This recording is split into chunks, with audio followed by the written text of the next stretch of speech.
Estudiemos juntos el libro de Génesis. Muy buenos días a todos, bienvenidos, bienvenidas. Mi nombre es Horacio Urtiaga y el día de hoy vamos a continuar con el estudio de Génesis en el capítulo 7. Capítulo que nos va a introducir el evento catastrófico conocido como el diluvio.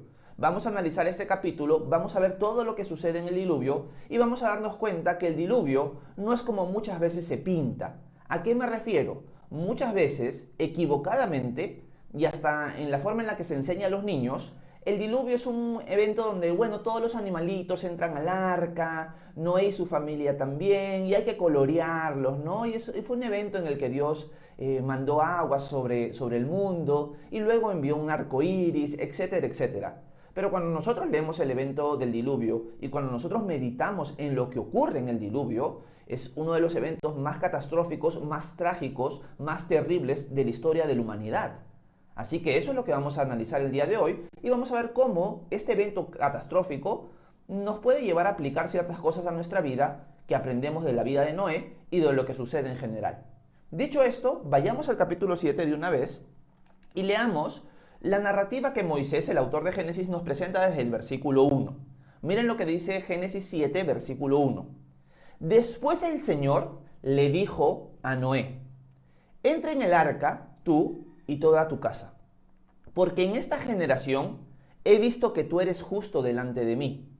Todo animal limpio, de todo animal limpio tomarás 7 parejas, cada macho con su hembra, pero de los animales que no son limpios, solo una pareja, un macho con su hembra. También de las aves de los cielos tomarás 7 parejas, macho y hembra, para conservar viva su especie sobre la faz de la tierra. Porque dentro de 7 días yo haré llover sobre la tierra 40 días y 40 noches, y borraré de la faz de la tierra a todos los seres vivos que hice. Bueno, acá Dios ya le está avisando a Noé, después de varios años, porque recordemos que en el capítulo 6, Dios le da la orden a Noé de construir el arca. Este arca, con medida y todo, en el capítulo 6, no se construyó de un día para otro. Esto ha tomado muchos años. Recordemos que lo más probable es que han pasado 120 años tras la construcción del arca. Una de las cosas que nosotros podemos aprender y rescatar de otros pasajes bíblicos fuera de Génesis es que Noé fue un predicador de justicia en todo ese periodo. O sea, la generación donde se encontró donde se encontró Noé, fue una generación que, como vimos en el capítulo 6, le había dado la espalda a Dios, estaba corrompida hasta espiritualmente, hasta genéticamente, y le dieron la espalda a Dios. Noé estuvo predicando que Dios iba a mandar un diluvio después de 120 años, pero la generación que estaba con Noé no se arrepintió. La generación que estuvo con Noé simplemente se burló, lo vio como un loco por construir esta arca, que era más o menos en cierto sentido como una especie de baúl grande, ¿no? Como una caja grande de zapatos. Ese más o menos era un diseño del arca. A veces lo ponemos en las figuras o en las películas como algo recontra diseñado de una manera parecida al Titanic, pero aunque tenía un tamaño gigantesco, más o menos como el tamaño del Titanic, la forma en la que estaba construida era más que todo como una caja, porque el propósito era flotar, no era navegar. Así que no estuvo predicando esta generación, pero han pasado los años, nadie se ha arrepentido y Dios le dice a Noé lo siguiente: entra en el arca con toda tu familia, porque he hallado que tú eres justo en esta generación delante de mí.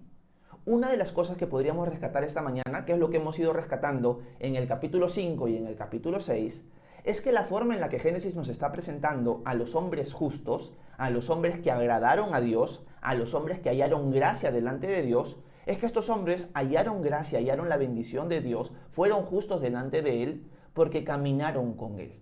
En otras palabras, lo que hizo justo a estos hombres no es lo que ellos hacían en sus obras, sino en quien ellos habían confiado. Enoc caminó con Dios y Dios se lo llevó. Noé en el capítulo 6 se nos presenta como un hombre justo que caminó también con Dios. ¿Qué significa caminar con Dios? Caminar con Dios significa andar conforme a su voluntad, seguirlo a Él, obedecerlo a Él, adorarlo a Él. Esa es la idea, es tener una relación íntima con este Dios, es tener una amistad con Él, es querer andar con Él. Esa es la idea. Y toda persona que tiene ese corazón halla gracia delante de Dios. Hoy en día se tiene la idea equivocada de que si yo hago muchas buenas obras, Dios me va a ver con mucho agrado a mí. Pero es algo ajeno a la Escritura esa idea. La idea que nosotros encontramos constantemente desde el libro de Génesis es la siguiente. Toda persona que camina con Dios, que tiene fe en Él, esa persona halla favor delante de Dios. Es justo delante de Dios. Porque nadie puede ser justo de una manera perfecta. Yo, por más que intentara vivir una vida justa, voy a fallar, no voy a dar la talla. Igual ustedes. Entonces, ¿cómo puedo ser hallado justo delante de Dios? Eso sucede por medio de la fe. Y eso lo vamos a volver a ver en el personaje conocido como Abraham. Vamos a llegar a un capítulo, si no me equivoco es el capítulo 15, donde se nos va a decir que Abraham le creyó a Dios y eso, su fe, le fue contada como justicia. Abraham fue justo delante de Dios porque caminó con Dios, porque le creyó a Él. Así que la única forma en la que tú y yo podemos ser justos delante de Dios, podemos hallar gracia delante de Dios, es si le creemos a Él. En otras palabras, si ponemos nuestra fe en Él y caminamos con Él. Esa es la idea. Así que Dios le dice a Noé, yo te he hallado justo a ti delante de toda tu generación. El único que cree en mí, el único que ha caminado conmigo en este tiempo, eres tú, Noé. Así que junta parejas de animales, animales limpios y animales impuros, por así decirlo, y mételos al arca. Porque en 7 días voy a enviar un diluvio sobre la tierra y toda la humanidad va a quedar destruida. No solo la humanidad, sino también los animales. Acá podría surgir una pregunta, Horacio, ¿qué significa animales limpios y animales impuros? Una de las cosas que Moisés, el autor de Génesis, está haciendo es llevarnos a su tiempo, donde en la ley de Moisés, ya en el tiempo que ellos salieron de Egipto, Dios da la distinción entre animales limpios y animales impuros. ¿Por qué es importante esta distinción? Porque cuando Noé salga del arca, lo que le va a presentar como sacrificio a Dios son los animales limpios. ¿Cuáles son los animales limpios y los animales impuros para la nación de Israel? Eso lo encontramos en Levítico capítulo 11. Pero el énfasis está en que Moisés nos quiere mostrar que son los animales limpios los que Noé les va a presentar como sacrificio a Dios cuando salgan del arca. Pero eso lo vamos a ver en el capítulo 8 el día de mañana. Bueno, Dios ya le advirtió a Noé, ya le dijo que preparara todo, que metiera los animales y que en 7 días iba a enviar el diluvio y toda la humanidad va a ser destruida, todo el mundo va a ser juzgado por las aguas. Vamos a ver qué pasa a continuación en los siguientes versículos. Vayamos al versículo 5. Dice lo siguiente: Noé hizo todo en conformidad con lo que le mandó el Señor. Cuando el diluvio de las aguas cayó sobre la tierra, Noé tenía 600 años. Para protegerse de ellas, Noé entró en el arca junto con sus hijos, su mujer y las mujeres de sus hijos.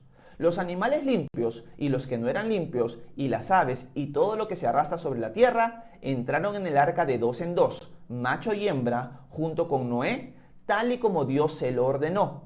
Y al 7º día, las aguas del diluvio cayeron sobre la tierra.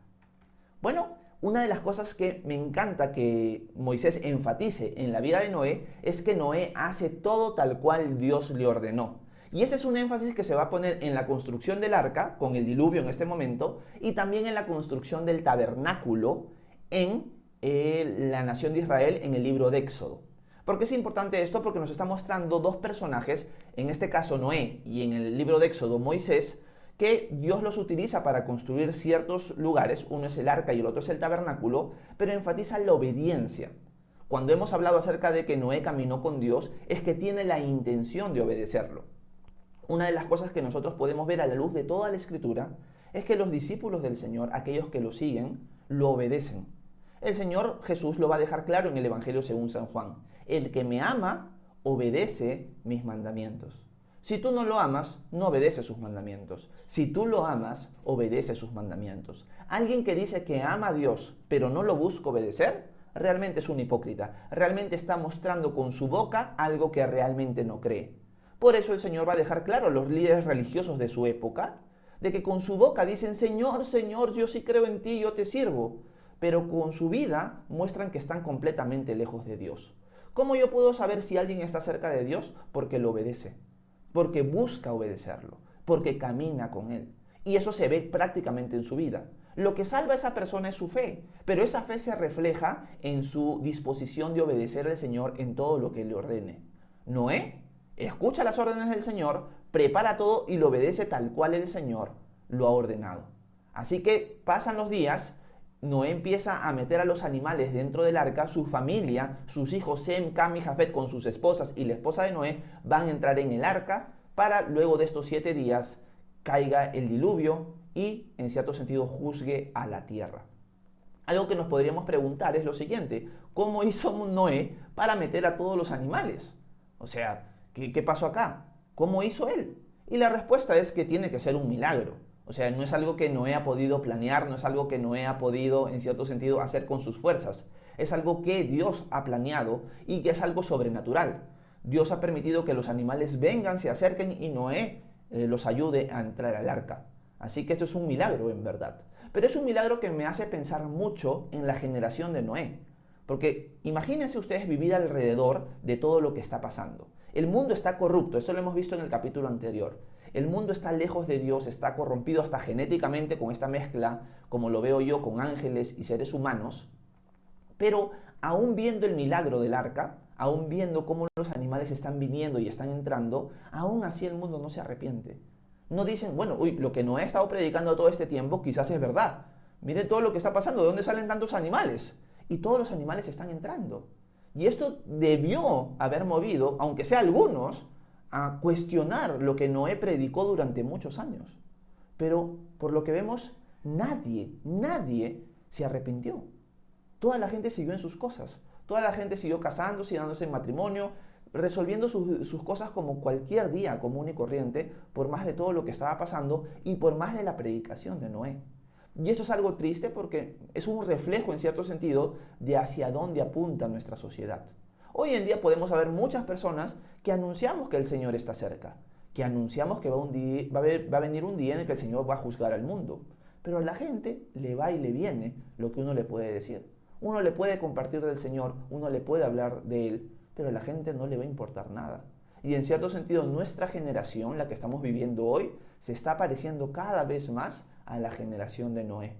Y lo interesante es que Jesús, cuando estuvo aquí en la tierra, dijo que en la venida, en sus días, cuando Él viniera, iban a ser como en los días de Noé. Que la gente se daba y se entregaba en matrimonio y la gente estaba común y corriente en sus quehaceres, hasta que llegó el diluvio y arrasó con todo. Igual será en la venida del Hijo del Hombre. Y en cierto sentido veo una generación que es muy similar a la generación de Noé. Bueno, ellos ya están en el arca, ya han pasado los 7 días, vamos a ver qué sucede en el evento del diluvio. Vayamos nuevamente al texto y veamos el versículo 11. Dice lo siguiente: el día 17 del mes segundo del año 600 de la vida de Noé, se rompieron todas las fuentes del gran abismo y se abrieron las cataratas de los cielos. Y llovió sobre la tierra durante 40 días y 40 noches. Ese mismo día, Noé y sus hijos Sem, Cam y Jafet entraron en el arca, junto con la mujer de Noé y las 3 mujeres de sus hijos, así como todos los animales salvajes según su especie, todos los animales domésticos según su especie, todos los reptiles que se arrastran sobre la tierra según su especie, toda clase de pájaros según su especie. En el arca entraron junto con Noé y de 2 en 2 todos los seres que tenían hálito de vida. Los que entraron eran un macho y una hembra de cada ser vivo, tal y como Dios se lo había ordenado. Después el Señor cerró la puerta. Me encanta ver que en este pasaje Moisés, al escribirnos Génesis, nos relata el día, el mes y cuántos años tiene Noé. ¿Por qué hace eso Moisés? Porque nos está mostrando lo que les estoy contando ocurrió en una fecha exacta. O sea, yo no les estoy contando una leyenda, no les estoy contando un evento simbólico, mitológico que sucedió en un lugar lejano. No es una idea espiritual. Lo que Moisés nos está narrando en el libro de Génesis es un evento real. Es algo que sucedió en una época, en una historia, en un año literal. Y esto sucede en un día, en un mes y en el año 600 de la vida de Noé. Y es cuando llega el momento y Dios envía el diluvio. Y cuando Dios envía el diluvio, dice que se abren en cierto sentido las cataratas de los cielos y las gran fuentes del abismo. ¿Qué quiere decir con eso? Que cayó no solamente agua de arriba abajo, sino que también salió agua de abajo hacia arriba. O sea, fue un evento en el cual no solamente llovió, sino también la tierra se reventó y empezó a brotar agua de las profundidades. Y esto debe haber sido un evento pero horripilante. Imagínense ustedes ser aquellos que rechazaron la predicación de Noé, rechazaron a Dios y de repente empieza a pasar todo esto. ¿Cómo se habrá sentido la gente en este momento? Obviamente es un justo juicio delante de Dios, porque ellos se rebelaron delante de Dios. Ellos tuvieron 120 años para arrepentirse. Y en el capítulo 6 lo vimos. Mi espíritu no contendrá contra el hombre por siempre, sino que su vida será hasta 120 años. O sea, Dios ha estado intentando llevar a la gente al arrepentimiento en ese tiempo, pero la gente tuvo el corazón recontra duro. Y esto es algo en cierto sentido que apunta a algo que va a suceder en el futuro, algo que nosotros vemos en el libro de Apocalipsis. Así como hubo un diluvio en los tiempos de Noé, habrá y caerá el juicio de Dios sobre la humanidad en los próximos años. No sabemos cuánto falta, pero va a llegar ese momento. Y la gente, al igual que en el tiempo de Noé, va a tener el corazón durísimo. A pesar de que vea cayendo el juicio sobre la tierra, va a seguir con el corazón duro y va a cerrar su puño delante de Dios y lo va a maldecir. Y eso es lo que nosotros vemos en el libro de Apocalipsis. Pero eso no quita que nosotros, mientras estamos acá, como peregrinos en este mundo, sigamos compartiendo de nuestro Dios. Y de decir que va a llegar un día donde Dios va a juzgar a la humanidad con justo juicio. Y la idea y nuestro llamado es: arrepiéntanse, vuélvanse a Dios. Todavía hay tiempo, todavía la puerta del arca está abierta, por así decirlo. Porque algo interesante es que cuando entran todos los animales, entra Noé y su familia, dice que Dios cierra la puerta. O sea, Dios permitió que otras personas pudieran entrar al arca, pero nadie entró. Y es Dios el que cierra la puerta. Es Dios el que dice, bueno, hasta aquí nomás. Dio oportunidad, la gente no se arrepintió y Dios mismo cierra la puerta. Y es igual en cierto sentido el día de hoy. Dios está con los brazos abiertos, Dios está con los brazos extendidos para que la gente venga a Él. Por eso es que Él vino a este mundo, Jesús de Nazaret, y murió por nuestros pecados para mostrarnos cuánto nos ama. Pero va a llegar el día donde su colmo va a llegar y donde va a derramar su juicio y donde en cierto sentido la puerta del arca se va a cerrar. Por lo tanto, mientras la puerta está abierta, sigamos clamando por los que nos rodean, sigamos invitando a otros a conocer al Señor. Porque va a llegar el día del juicio y en cierto sentido es un justo juicio. Nadie puede decir, ay, si Dios me juzga y me condena, es un juez injusto. Porque todos sabemos que todos somos culpables. No hay nadie que no sea pecador. No hay nadie que no haya fallado. No hay nadie que no haya mentido, que no haya robado. Todos lo hemos hecho en algún momento. Todos somos culpables delante de Dios. Pero la puerta está abierta del arca para poder hallar salvación. ¿Quién es esa puerta? Podríamos decir, la puerta es Jesucristo.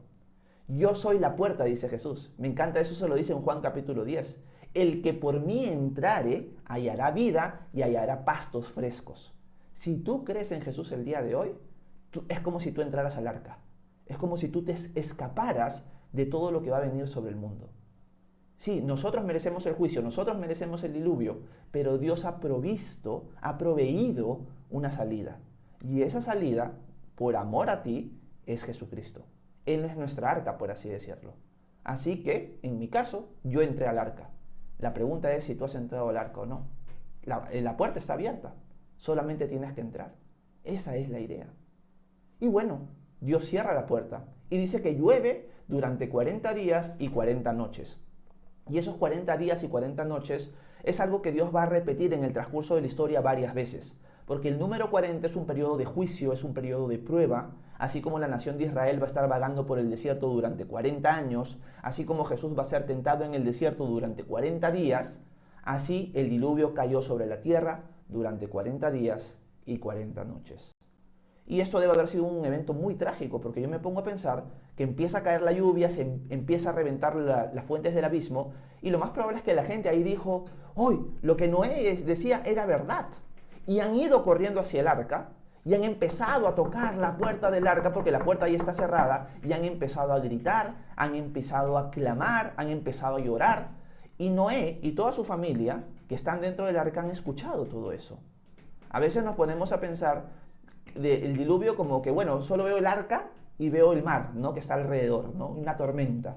Pero pónganse a pensar, hay un montón de gente que debe haber estado alrededor del arca tratando de entrar, luego de que la puerta se cerró, pero ya era demasiado tarde. Y no solo eso, sino que el arca, cuando ya está alzada, ya está flotando, lo que está alrededor es mar, pero también son cadáveres. Y eso a veces no nos ponemos a pensar. Un montón de gente debe haber subido hasta las puntas de las montañas para tratar de salvarse del diluvio. Pero vamos a ver que aún la montaña más alta va a ser cubierta con agua. Y eso sucedió literalmente en un tiempo en la historia, hace miles de años atrás. Y eso va a volver a pasar en otro sentido, con el juicio de Dios en un futuro que considero yo que es cercano. Y es algo real. Terminemos el capítulo 7 para ver qué es lo que Moisés nos termina narrando. Versículo 17 en adelante. Dice lo siguiente: el diluvio duró 40 días sobre la tierra, y las aguas subieron y levantaron el arca, y ésta flotaba por encima de la tierra. Tanto arreciaron y aumentaron las aguas sobre la tierra, que el arca flotaba sobre la superficie de las aguas. Arreciaron tanto las aguas sobre la tierra, que aún los montes más altos quedaron cubiertos. Después de haber cubierto los montes, las aguas subieron todavía 7 metros más. Así murieron todos los seres que pululaban sobre la tierra, tanto las aves como el ganado y las bestias, y todo reptil que se arrastraba sobre la tierra, y todos los seres humanos. Murió todo lo que había en la tierra, todo lo que tenía en su nariz aliento de espíritu de vida. Fueron borrados de la faz de la tierra todos los seres que la habitaban, lo mismo los hombres que las bestias, los reptiles y las aves del cielo. Fueron borrados de la tierra y solo quedaron con vida Noé y los que estaban con él en el arca. Y las aguas permanecieron sobre la tierra 150 días. Algo que también se escapa de muchas personas de la lectura o de la mente de la historia del diluvio es que no es que solamente llovió durante 40 días y 40 noches y inmediatamente todas las aguas se descendieron y Noé salió. No, Noé va a estar en el arca un montón de tiempo. Ahorita ha llovido 40 días y 40 noches. Y luego las aguas, dice el texto al finalizar el capítulo 7, que se mantienen durante 150 días. Por lo menos 3 meses están en el arca. Una pregunta que puede surgir es: Horacio, ¿y cómo hicieron los animales en el arca para estar ahí, por lo menos hasta ahorita, más de 3 meses, más de 5 meses, prácticamente 6 meses? Porque estamos 40 días y 40 noches, más 150 días, son 200 días, casi 7 meses. Por lo tanto, ¿cómo hicieron los animales para estar tranquilos ahí? Realmente es un milagro. Realmente el texto no nos lo dice. Algunas personas piensan de que Dios permitió que todos los animales del arca entraran en el periodo de invernación de una manera milagrosa, pero realmente podemos decir que fue un milagro nada más. ¿Cómo mantienes a tantos animales en esa arca durante tantos días? Es un milagro. Igual Noé y su familia. Pero quiero remarcar lo siguiente para terminar este capítulo. El evento del diluvio no es un evento bonito de contar. Es un evento trágico, es un evento doloroso, que nos habla de que nuestro Dios es amor, pero es justo. Dios va a mostrar su amor en mantener la puerta abierta hasta el final, pero es justo al juzgar a la humanidad por su pecado. Y así como lo hizo en el tiempo de Noé, lo va a volver a hacer. Y eso nosotros lo encontramos en el libro de Apocalipsis. Por lo tanto, si la puerta aún está abierta del arca, y esa puerta es Jesús, ¿por qué volvemos a cometer los mismos errores de la generación de Noé? ¿Y por qué seguimos rechazando a Dios cuando la puerta está abierta? ¿Por qué esperar a que caiga el juicio de Dios sobre la tierra? Horacio, estás inventando acerca del juicio de Dios. Lo hizo antes y lo hará después. Horacio, pero Dios no es justo al juzgar al ser humano de esa manera. Claro que sí lo es. Porque tú y yo sabemos dentro de nosotros que violamos su ley constantemente. Nadie se puede levantar y decir: yo soy inocente, yo nunca he pecado.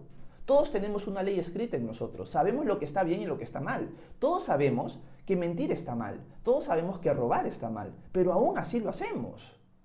Por lo tanto, somos conscientes de que si tenemos un creador, hemos roto su ley millones de veces. Y si ese creador es justo, nos va a juzgar justamente y vamos a ser culpables. Pero la buena noticia es la siguiente: Dios ha provisto una salida. Por amor a ti, por amor a mí, Él ha venido a este mundo a hacer el arca y a dejar la puerta abierta. Esa arca es Jesucristo. Él vino por amor a nosotros para cargar el castigo que tú y yo merecemos. Jesús, Dios hecho hombre, perfecto, sin pecado, murió como el peor de los pecadores. El justo pagó por nosotros los injustos, para poder acercarnos al Padre. Por lo tanto, por medio de Jesús, yo obtengo salvación. No por mis obras, simplemente porque entré al arca. Noé halló gracia delante de Dios porque caminó con Dios y Dios le proveyó esa salida. Hoy en día Dios nos está proveyendo una salida. Nos está proveyendo una salida por amor nada más, porque no lo merecemos. La pregunta es, ¿qué decisión vas a tomar tú? ¿Vas a entrar al arca o te vas a quedar fuera? Y es una pregunta y una respuesta que cada uno de nosotros tiene que dar. Mi súplica es, entra al arca, por favor. Cree en Jesucristo y síguelo. No hay mejor decisión que esa. No es una decisión fácil, pero es una decisión que va a cambiar tu vida para siempre. Así que yo te invito a hacerlo esta mañana. Dicho esto, terminamos nuestro tiempo devocional así. Espero que haya sido de edificación para ustedes, espero que se haya podido entender. Y ya saben que si tienen preguntas, dudas, comentarios, pueden dejarla en la sección que voy a ir leyéndolos para poder responder sus dudas e inquietudes sobre diversos temas que ustedes puedan preguntar. Que Dios los bendiga, muchísimas gracias por su atención a cada uno de ustedes.